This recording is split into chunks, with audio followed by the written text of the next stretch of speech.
আর এইভাবে strategy maintain করে পড়তে পারলে এতদিন যদি তোমরা তেমনভাবে কিছু ইংলিশ ফার্স্ট পেপারে নাও পড়ে থাকো, তারপরে তোমরা ইংলিশ ফার্স্ট পেপারে A+ নিশ্চিত করতে পারবা। Hi everyone, this is my Adhara and welcome to my YouTube channel simply Adhara. Well, আজকে তোমাদের সবার বাংলা সেকেন্ড পেপার এক্সাম ছিল। এক্সাম দিয়েছে, তোমরা আমাকে জানাচ্ছ যে তোমাদের এক্সামটা অনেক বেশি ভালো গেছে। আমি আমার হোয়াটসঅ্যাপ চ্যানেলে যে আমার দাগানো বইটা শেয়ার করেছিলাম বাংলা দ্বিতীয়, এবং যে MCQ PDFটা শেয়ার করছিলাম, ওখান থেকে নাকি তোমরা ভালো রকমের কমন পাইছো এবং প্রপারলি অ্যান্সার করে দিয়ে আসতে পারছো। তোমাদের ফিডব্যাকগুলো আমি আমার স্ক্রিনে শেয়ার করার ট্রাই করবো। সো হ্যাঁ, তোমরা সবাই ভালো এক্সাম দিচ্ছ, জেনে অনেক ভালো লাগলো। আমার স্ট্র্যাটেজিগুলো ফলো করে তোমরা এক্সাম হলে ঠিকভাবে পারফরমেন্স করতে পারছো, এটা জেনে অনেক বেশি ভালো লাগলো and it motivated me a lot. তো আজকে আমি ইংলিশ ফার্স্ট পেপারেও তেমন কিছু শেয়ার করার ট্রাই করবো যার থেকে তোমরা এক্সামের আগের মুহূর্তে পরে উপকৃত হইতে পারো। So let's start. English first পেপারের ক্ষেত্রে না A+টা নিশ্চিত করা ইংলিশ সেকেন্ড পেপার থেকে অনেক বেশি ইজিয়ার, স্পেশালি যাদের গ্রামারের প্রবলেম আছে তাদের জন্য। কজ ইংলিশ ফার্স্ট পেপারে বেশি গ্রামাটিক্যাল আইটেম না থাকলেও যেগুলো আছে সেগুলো হালকার উপরে ঝাপসা যদি তোমরা ঠিকভাবে পারফরমেন্স করতে পারো, ঠিকভাবে প্র্যাকটিস করতে পারো, সেক্ষেত্রে তোমরা ইজিলি ইংলিশ সেকেন্ড পেপার থেকে ইংলিশ ফার্স্ট পেপারে A+টা নিশ্চিত করা ইজি হবে। এবং ইংলিশ সেকেন্ড পেপার যদি আল্লাহ না করুক বাই এনি চান্স খারাপ হয়েছে, সেক্ষেত্রে তুমি ইংলিশ ফার্স্ট পেপার দিয়ে সেটার ব্যাকআপ দিতে পারবা। ইংলিশ ফার্স্ট পেপারের প্রিপারেশন থেকে আমি 3টা ভাগে ভাগ করতেছি, নট 3টা, আমি 4টা ভাগে ভাগ করতেছি, বাট আমি আজকে 3টা স্টেপ নিয়ে কথা বলবো এবং নেক্সট ভিডিওতে আমি আরেকটা স্টেপ নিয়ে কথা বলবো, এবং স্টেপটা অনেক বেশি ইম্পর্টেন্ট জন্য আমি ওইটা আলাদাভাবে একটা ভিডিওতে ডেডিকেটলি কথা বলবো। এখন আমি 3টা স্টেপের বিষয়ে কথা বলি। প্রথমটা হলো সিন পার্ট, এবং সেকেন্ডটা হলো আনসিন পার্ট, এবং লাস্টে হলো রিটেন পার্ট। প্রথমে আমি সিনের পার্টটা নিয়ে কথা বলি। সিনের পার্টের জন্য আমি বলবো তোমরা মেন বইটা পড়বা, মেন বইয়ে যেগুলো সিনোনিম অ্যান্টোনিম আছে মেন বইয়ের মিনিংগুলো ভালো মতো পড়বা, এবং ওই গল্পটার মধ্যে যে জিসটা বুঝাইতে চাচ্ছে বা মেইন অর্থটা বুঝাইতে চাচ্ছে সেটা ভালো মতন পড়বা। কজ তোমাদের MCQ এর সিনোনিম অ্যান্টোনিম থেকে কোশ্চিন আসে, এবং কোশ্চিন অ্যান্সারিংয়ের ক্ষেত্রে যদি তুমি গল্পটার মেইন জিস্ট বা মেইন অর্থটা না বোঝো, সেক্ষেত্রে প্রপারলি তোমরা অ্যান্সার করতে পারবা না। এখন এতগুলো সিন কিভাবে পড়বো দেখবে, এখানে স্পেসিফিক্যালি কিছু কিছু সিন আছে, তোমরা সেটা টেস্ট পেপার বা তোমাদের মডেল টেস্ট হোয়াট এভার যেখান থেকে তোমরা প্রিভিয়াস ইয়ারের কোশ্চিন অ্যাক্সেস করতে পারবে ইংলিশ ফার্স্ট পেপার, সেটা খুলে দেখবো কিছু স্পেসিফিক সিন থেকে ঘুরে ফিরে কোশ্চিন আসছে, এবং সিনটা অনেক বেশি গুরুত্বপূর্ণ। ওই সিনগুলো আগে বই থেকে পড়ে নিবা অ্যান্ড বইয়ে মার্কিং করে পড়বা, এবং ওয়ান মিনিং যেগুলো তোমাদের মনে থাকতেছে না সেটার জন্য তোমরা লাস্ট মোমেন্টে রাফ নোট বানিয়ে রাখতে পারো, যে এক্সামের আগের রাতে রিভিশন দিবা, এটা বেটার। আমি কি করতাম, আমি আমার বইয়ে হাইলাইটার দিয়ে মার্ক করে ওটার উপরে বাংলা দিয়ে অর্থটা লিখে রাখতাম। এই সিনগুলো এভাবে ভালো মতো পড়ে ফেলবা, এবং আমি বলবো আজকে রাতের মধ্যে সিনগুলো পড়ে ফেলতে, cause English is all about practice. তোমাদের আগে যত তাড়াতাড়ি সম্ভব পড়ে শেষ করতে হবে, দেন প্র্যাকটিসে মুভ করতে হবে, এবং প্র্যাকটিসের মাধ্যমে তুমি ইংলিশ ফার্স্ট পেপারে ভালো করতে পারো। বিলিভ মি, আমি ইংলিশ ফার্স্টের দিকে পারতাম না, আমি লাস্ট মোমেন্টে কাম ব্যাক করছি ইংলিশে। এগুলো স্টেপ ফলো করে আমি এগুলো স্টেপ অনেক বেশি এফেক্টিভ হয় তোমাদের সাথে শেয়ার করতেছি। তো ইংলিশ এভাবে সিনগুলো পড়ে নিলে, এবার MCQ পার্টে আসো। MCQ তোমরা ট্রাই করবে সিনটা পড়ার পর সিনের নিচে দেখবে MCQ দেওয়া থাকে। MCQগুলো তোমরা জাস্ট অ্যান্সার শিট দেখে MCQগুলোকে দাগায় নিবে। এবার MCQটা পড়ে ওয়ার্ড মিনিংটা বোঝার ট্রাই করবে বা অর্থটা বোঝার ট্রাই করবে ওই সেন্টেন্সে যে কী বুঝাইতে চাচ্ছে, দেন ওগুলো পড়বা। অ্যান্ড এইভাবে তোমরা যদি প্রত্যেকটা সিনের MCQ সলভ করো, এবং কিছু প্রবলেমেটিক MCQ তোমরা পাবা, কিছু কিছু MCQ থাকবে যেগুলো তোমরা ডিরেক্টলি অ্যান্সারটা পারবা সিন থেকে পড়ে, কিছু কিছু MCQ থাকবে যেগুলো তোমরা ডিরেক্টলি পারবা না, ওগুলো একটু স্পেশালি মার্ক করে রাখবে। এটা এক্সামের আগের রাতে রিভিশন ম্যাটেরিয়াল হিসেবে হেল্প করবে, এবং জিনিসটা তুমি আরেকবার প্রিভিউ করতে পারবা। সো এবার আসি কোশ্চেন অ্যান্সারিং পার্টটা নিয়ে। কোশ্চেন অ্যান্সারিং পার্টটা অনেক বেশি ইম্পর্টেন্ট, এবং কোশ্চেন অ্যান্সারিং পার্টটা অনেক বেশি সেন্সিটিভ। কোশ্চেন অ্যান্সারিং পার্টে আমার SSC টাইমে অনেক বেশি প্রবলেম হইতো।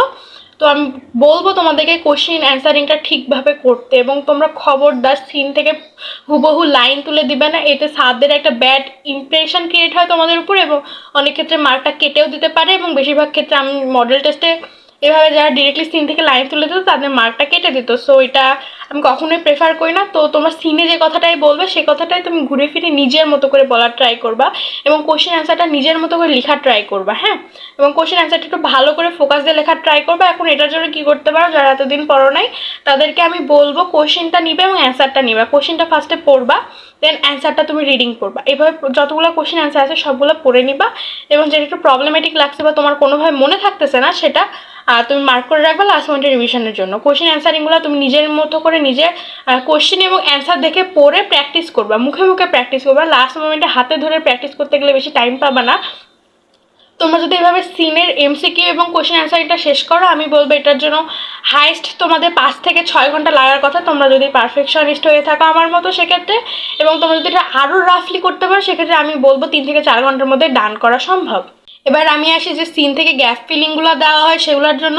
সিন থেকে গ্যাপ ফিলিংগুলো দেখবে কিছু কিছু সিন থেকে ঘুরে ফিরে দেয়, যেগুলো সিন অনেক বেশি ইম্পর্টেন্ট। আমাদের টাইম এরকম দুটো সিনের কথা আমার মনে আছে এখনও, সেটা হলো এয়ার পলিউশন এবং মাছ নে ফিশ নে কিছু একটা সিন ছিল। এই দুইটা সিন অনেক বেশি ইম্পর্টেন্ট ছিল। এখন তোমাদের সিলেবাসে ওগুলো আছে নাকি আমার প্রপারলি মনে নেই, বাট তোমরা দেখবা কিছু কিছু সিন থেকে ঘুরে ফিরে কোশ্চেন দেয়, ওগুলা সিনগুলো বেশি বেশি করে প্র্যাকটিস করে যাবে এবং সিনগুলো ট্রাই করবা ভালো মতন রিডিং করতে এবং ওখান থেকে ভালো মতন কোশ্চেন প্র্যাকটিস করতে। লাস্ট মোমেন্টে হাতে ধরে কোশ্চেনটা খুব একটা প্র্যাকটিস করতে আমি বলবো না, মুখে মুখে করবো। আমি পসিবল হলে কোশ্চেনের অ্যান্সারগুলো লিখে লিখে প্র্যাকটিস করবো। আমি আমার মডেল টেস্টে ডিরেক্টলি অ্যান্সারগুলো পেন্সিল দিয়ে বা পেন দিয়ে লিখে লিখে প্র্যাকটিস করতাম। অ্যান্ড আনসিন পার্টের জন্য স্পেশালি কিছু বলা নাই। আনসিন পার্ট তোমরা এতদিন যেগুলো পড়ে আসছো ওগুলোর মধ্যে থেকে আসার কথা, আমাদের টাইমে সেরকমই হয়েছে। কিছু কমন আনসিন থাকে ওগুলো থেকে ঘুরে ফিরে আসে। আনসিন বললেও জিনিসগুলো না মোটামুটি আমাদের পড়তে পড়তে সিনের মতো হয়ে গেছে, কজ তোমরা 6-এ পড়ছো, 7-এ পড়ছো, 8, 9, 10 এতদিন যা পড়ে আসছো সেগুলাই আসে আনসিন। তো আনসিনের জন্য আমি বলতে পারি তোমাদের কাছে যে মডেল টেস্টটা আছে বা টেস্ট পেপারটা আছে যেখান থেকে তুমি প্রিভিয়াস ইয়ার কোশ্চেন অ্যাক্সেস করতে পারবা, ওখানে তুমি 10 থেকে 12 সেট আনসিন পড়ে যাও, কোশ্চেনের আনসিনগুলো পড়ে যাও, দেন তুমিই বুঝতে পারবে কোন আনসিনগুলো ঘুরে ফিরে আসতেছে বা কোন আনসিনগুলো বেশি ইম্পর্ট্যান্ট। দেন আনসিনের আন্ডারে যেগুলো কোশ্চেন অ্যান্সারগুলো আসবে সামারাইজিং অ্যান্ড অল, এগুলো তোমরা ওখান থেকে প্র্যাকটিস করে নিতে পারবা। এগুলো নিয়ে লাস্ট মোমেন্টে তো মাথা ঘামানোর কিছু নাই, তোমরা মেইনলি ফোকাসটা দিবে তোমরা প্র্যাকটিসিংয়ের ক্ষেত্রে। আমি প্র্যাকটিসিংয়ের কথাটা যেহেতু বলতেছে আমি বলে নিই, আমি তোমাদের জায়গায় থাকলে কি করতাম, আমি নবদ্যুতের টেস্ট পেপার ফলো করতাম। তো নবদ্যুতের টেস্ট পেপারে ফার্স্টের দিকে বলে দেওয়া থাকতো টপ 10টা আনসিন, টপ 10টা সিন, দেন টপ 10 রাইটিং আইটেম, দেন অল। আমি রাইটিং আইটেম অবশ্য নবদ্যুতের টেস্ট পেপার থেকে পড়ি নাই, আমি সায়েন্স বেকারের মেন্টরশিপে আওতায় যে সাজেশনটা দেওয়া হয়েছিল রাইটিংয়ের জন্য ওই সাজেশনটা পড়ছিলাম এবং ওখান থেকে কাউন্ট পাইছিলাম। তাতে বড় বিষয় আমি ফ্রি হ্যান্ড রাইটিংয়ে এক্সপার্ট ছিলাম আলহামদুলিল্লাহ। সো আমার রাইটিং নিয়ে খুব একটা পেইন হয় নাই, বাট প্রপার আইডিয়াটা রেখে যাওয়ার দরকার ছিল রাইটিং নিয়ে। এনিওয়েজ আমি রাইটিং নিয়ে সামনে একটু বিস্তারিত কথা বলবো। এখন যেটা বলতেছিলাম, প্র্যাকটিসিংয়ের জন্য তোমরা এরকম একটা টেস্ট পেপার নিবা, দেন প্রিভিয়াস ইয়ারের যতগুলো question as much as possible তোমরা সলভ করবা। একটা প্রিভিয়াস ইয়ারের কোশ্চেন সলভ করতে যেন তোমাদের আধা ঘন্টার বেশি না লাগে। অ্যান্ড আমি যেভাবে বলতেছি সলভ করে আধা ঘন্টার বেশি লাগার কথাও না, তোমরা জাস্ট নিবা কোশ্চেনটা, দেন সিনটা পড়বা। তুমি তো বই থেকে সিনগুলো পড়ে গেছো, তো সিনটা দেখবা যে কোন সিনটা আসছে, তুমি তো সিনটা সব আইডিয়া আছে তোমার। দেন ডিরেক্টলি তুমি এমসিকিউগুলো সলভ করবে, এগুলো পেন্সিল দেবে, পেন দিয়ে একদম ডিরেক্টলি বই মার্কিং করে করে সলভ করবে। যেটা প্রবলেমেটিক লাগবে সেটা একদম মার্ক করে রাখবো, ওকে। দেন কোশ্চেন অ্যান্সারটা এবার মুখে মুখে করবো, আমি যেভাবে কোশ্চেন অ্যান্সারটা পড়তে বললাম সেভাবে পড়বা। আর খুবই যদি কনফিউশন লাগে সেক্ষেত্রে 1-2টা লিখে করতে পারো। অ্যান্ড এবার 3 নাম্বার সিনে যাবে, সেম এভাবে পড়বা। এগুলো করতে বেশি একটা টাইম লাগতেছে না, আমি এক্সপ্লেন করতেছি জন্য তোমাদের বড় মনে হবে, বাট তোমরা যখন 1-2-3টা এভাবে প্র্যাকটিস করবে তখন তোমরা নিজেরাই রিয়েলাইজ করবে যে এটা কতটা বেশি ইজি ছিল। দেন তুমি আনসিনটা পড়বা, আনসিন এই ফার্স্টের দিকে পড়বা, লাস্টের দিকে দেখবো সেম ওগুলো আনসিন ঘুরে আসতেছে, তো আনসিনগুলো একটু ভালো করে পড়বা।